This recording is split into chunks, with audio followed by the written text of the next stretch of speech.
questions you asked him. Welcome to the Poets Cafe. I am William R. Kraft Jr., your host, and tonight our very special guest is John Frankel. Good evening, Mr. Frankel, and welcome to the Poets Cafe. Thank you. First off, I'd like to start by asking you a couple questions about a few of your poems that I have read. And first, I'd like to start by asking you on the poem "Camera Ready." The style seems uniform throughout the poem as having influences from the symbolists, but the question that I would have is beyond form, because I noticed how occasionally there are rhyming couplets. Is there any special reason you did this, or? I don't think there's a special reason. It's kind of part of my style. I've always been interested in rhyme, particularly because for some people you're not supposed to do it. Yeah. I have an ear for it, so I like to slam them together sometimes in a couplet. I like the way it sounds, and it's kind of contrary. But I don't do it regularly. I never rhyme regularly. Yeah. So you wouldn't say that using this form, if we could call it form, would identify. It's not something that you do normally. I mean, that poem is kind of more boisterous than some of my others, so it's rhetorical. It adds some bang to it, and it's an in-your-face kind of a poem, and the rhymes are bright, and so it has something to do with the poem's about. But I didn't sit down and say like, oh, I'm going to have rhyming couplets here. Oh yeah, you're right. Yeah. Well, one thing, as I mentioned when I opened the show, when I read your poem, I noticed the influences from the symbolists. Is there any specific of the symbolists that you were inspired by, Rimbaud, Baudelaire, or someone later? Indirectly, although I read Rimbaud, I still read Rimbaud, and I mean, as a visionary and as an outlandish person, I enjoy his writing a lot. But I think it was through the modernists and through Frank O'Hara that maybe the French poetry comes into mind, and also through rock and roll music and the attitude of spleen, which is definitely there. I think I was influenced indirectly by it, maybe. And when I was young, I read a lot of Eliot, who was very influenced by symbolist poetry. Rimbaud, I don't know if you're aware of this, was the first teen idol. He wrote all this poetry before he was 19. I find that fascinating about it. He ran guns for the rest of his life. Yes. In Africa. It's very exciting when you're young and to that attitude. Of course, when then you're not 19 anymore and you still want to write poetry, so you have to go on to different idols, I guess. And the other poem that really stuck out was your poem "Memory," and I really couldn't put my finger on what stuck out. So could you possibly elaborate on this poem? Memory is probably the oldest poem that I'm reading with my current group. I wrote it in 1990, and it's a very personal poem. Recently I've been going over my older stuff because I know that there were poems in there that wanted to emerge, and in Memory became much more formal and much simpler than it was. I think I got at what I was trying to say. I realize I'm being kind of vague here. It's really about loss and communication. There's a dream-like element in it. I was thinking about my children. I was living in New York, away from them. My marriage had just ended, and what the poem was about eluded me. Maybe it was too personal, and I found something that I hope is more accessible to other people. And some humor. There's a humorous moment. The thing that stuck out with me about that poem in specific was one of the reasons that I write poetry, I found, that it's a good way to work through problems and things of that nature, like more or less cheap therapy, I guess you could say. But one thing that I was curious about after reading your poem is there any contemporary poets who you are really inclined to like? Oh, well, when I wrote that, I had just been introduced to Jack Gilbert, who I think he's an extraordinary poet. He's very different.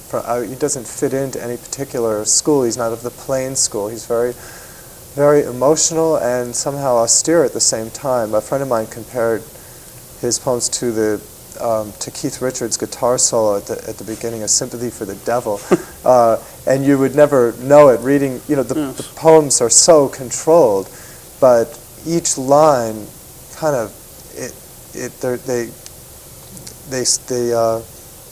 are a lot of periods. Each line is very concise, but he doesn't flinch from talking about his personal life.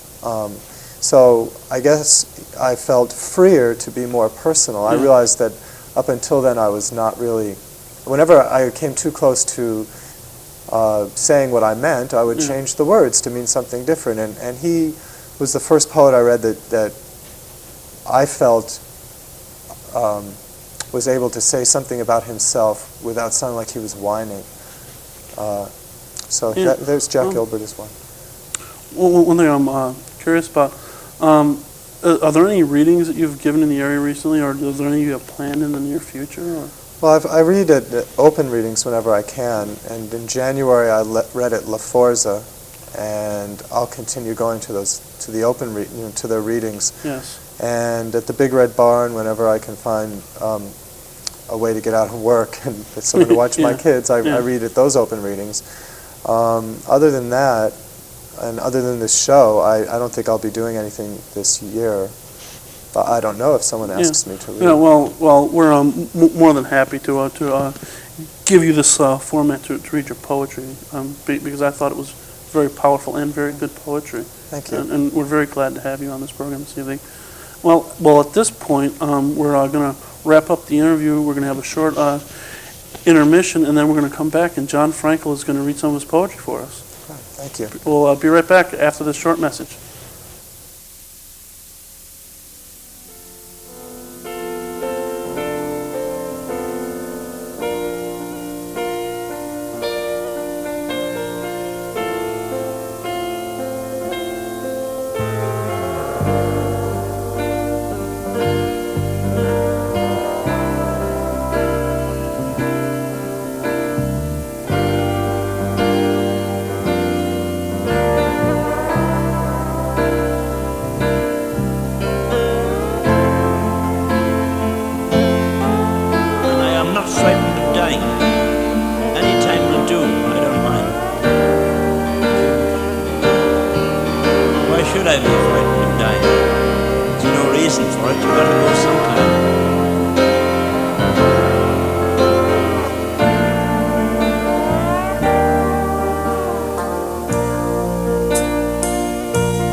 This is a poem called Ghost, and it's for Shelley. It was recently published in something called Nerve Bundle Review. It seems as if you're always in that chair with the torn arm and cat fur stuck to burlap, where you sat on him that time and left his lap wet when you got up to change the station, light a cigarette. Come here, he said, an open robe and can of beer, smelling like the shower, cold hair wet against your cheek. I can imagine that, not because I was there, I was, but because today is March, and I just found your bracelet in a box, with some old cassettes and a hand-colored Xerox poster for the mumps. It's a picture of a man in his underwear seated before an open refrigerator at night. I don't know if he's eating or screaming at a piece of fruit. I took the bracelet out and didn't know what to do for 10 minutes. So I put it back and thought about the chair, the television, and the lap. How we always live in places where the grass pushes up through cracks in the sidewalk. But it seems I am often here in bad weather, and you are always in that chair, and we are walking in our sleep.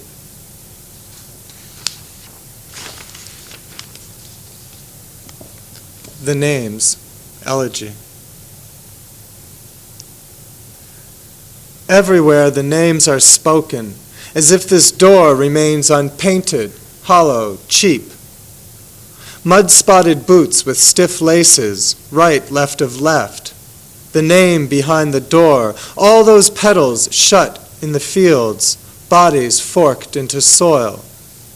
And breath when it curses, sweet on starlight shining out of stumps, branches etched in acid on a dented sky of pink and matchstick. As if this is the big name for all the little nouns, were they? When they clambered up the slide and asked what everything was, when she said black telephones are perfect, while geraniums and snapdragon's sun, pale yellow moths at the stamens. All my days are full of names, as if a million ever breathed a second more specific than you did the day the blood burst out. But later, when we gave a name, our first true making, really, we helped the bald fists bloom and gave her mouth both milk and meaning.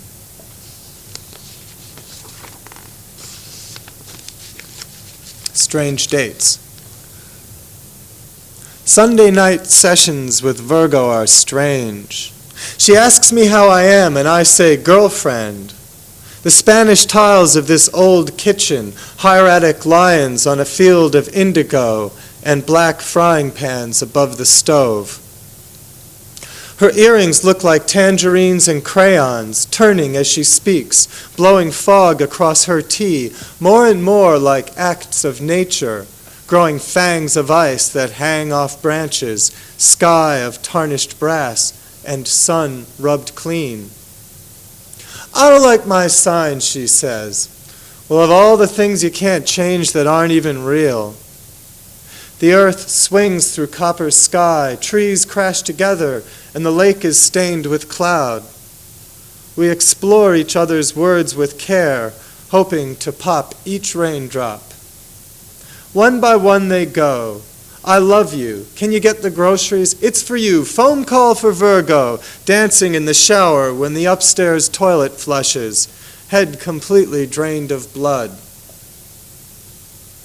Virgo bends to undo her slippers. Hair grows to her ankles, soft and almost russet, not like a man's, and a few on the knuckles of her toes make me think forlorn feet. Sunday nights at Virgo's in her kitchen, like being alone and in love, when your face feels like a pumpkin toying with the wings of wax forming near the flame. The air goes pit, pit, pit. Ferns of light scattered on the sidewalk smell like too much sun and snow. Beneath her straight eyebrows, icicles drop. It is all we have now, the largesse of her name, the full of her belly lifting when she sucks in smoke and talks about the weather. Sometimes when we talk, it's clever. Sometimes when we talk, we are sanding down the malice till our teeth are dark and pointed and our tongues are bright with pain. And if we dance in stocking feet, sticking to the juice spots on linoleum, and kiss despite the many cups of rain, I know that we are living through our stares, and that Sunday night with Virgo's always strange. This is Plaid Forget-Me-Nots. Plaid Forget-Me-Nots, bioengineered from calendars and clocks, to squeeze the flounder gene between your squirting eye pits, to dim my blue reflection in your gray pantsuit and pink power pumps clogged with ash, wet newspapers stuffed into walls and plastered over, horrible junk of concrete stuffed into fixtures, comas, parades, to make gasoline iris of a tear in her lash which trembles when she breathes and shakes off pins of light that splash on the sidewalk. Like coffee, drinking in the dark, collapsed nature of your look when lying. Trimmed plaid with tin snips and stitched its feral fragrance, stiff with hidden order, to a red lapel. Before handing me the apple, you have blacked with soot and meaning, so that white teeth gleam before eating, and knowledge, which with apples we have come to be. What I mean is that I shrink inside when thinking that this plaid is not a Macintosh, despite shame and effort not to blunder into it without a grin smeared all over your confession of my distorted view of your collapsed memory of the plaid forget-me-nots, where all is regular and several schemes and grids play out against petals, stems, and bowers of these appliques and fabriques. Decals speak, shriek at breeze, and bring cars, cats, and cardinals to sleep. Gazing at the posture of the leaves' patterns break on a lake extreme with sky. Revealed to me in shadow, ways of leaving it for light, I stay a plaid forget-me-not.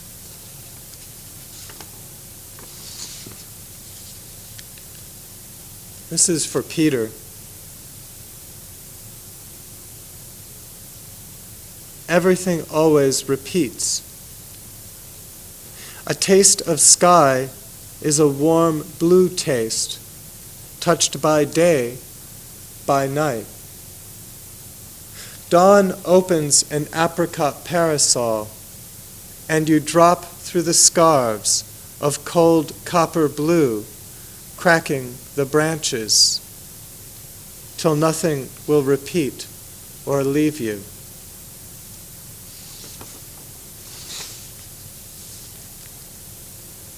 Now, this is a porch poem called Disintegration.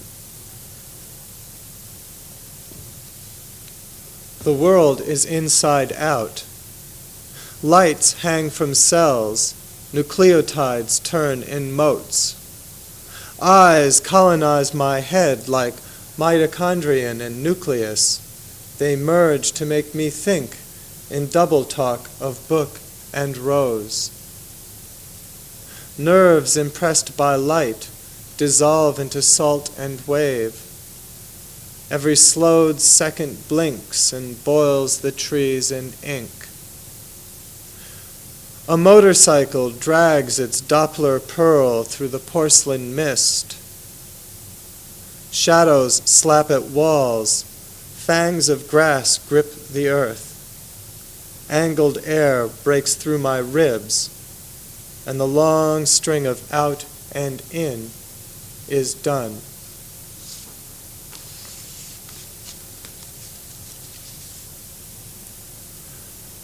Camaretti. I see you, comrade, burning in the clear air, your clean eye tipped up by the flames rushing skyward, by the updrafts, by the impetus of all this combusted gasoline. Click.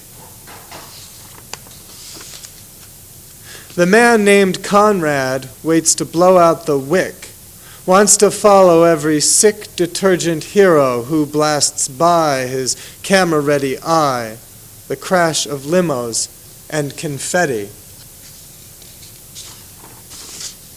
Menaced by the lens, bent by the glass, by the cirrhotic optical nerve of the folk who would look through this egg with its crack and shudder in bed.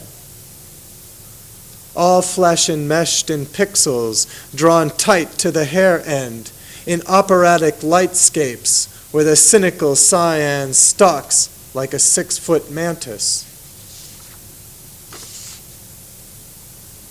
Travail of the smile for this vile Decameron, tales of each dent, piss splash, and dimple.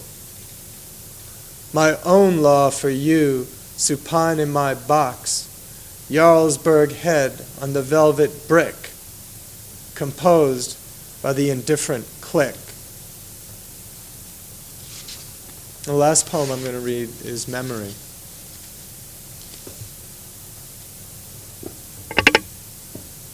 Let me count your fingers, thumb your cups, and tuck your raincoats in.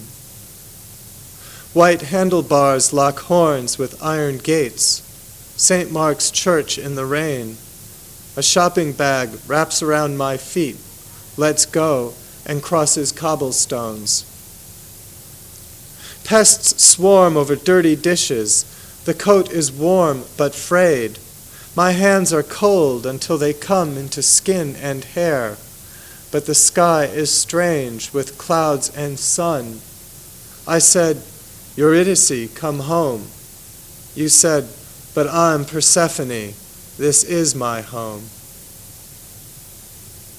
Remember what you hear, twisted in the phone, finger wound with tension, the knotted crimson coil, the kitchen floor, spotted black-eyed Susan, deepest yellow I can give to stop the rage of our infernal season.